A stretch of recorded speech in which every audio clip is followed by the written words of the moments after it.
Boersma Racing. We're here at Grid Life Midwest, running in the TrackMod category with our 1999 Honda Civic. So this car we've been working on since 2001 I've owned it. It's had many different iterations. Right now it obviously looks less like a stock Honda Civic.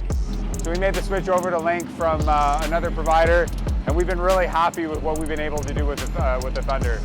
It's been huge. So we went to the drive-by-wire throttle system, which has been amazing.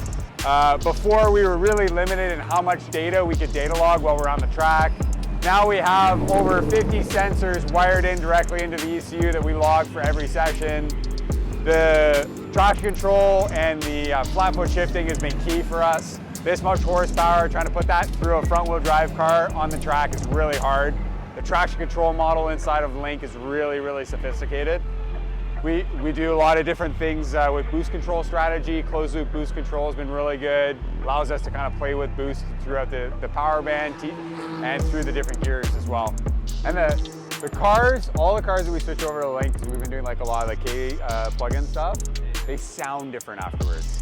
They sound angrier. Even my car it sounds different from ECU to ECU. The way it does the coil drive, the way that it reacts, the speed at which it's able to kind of do things, it just changes the way the car runs.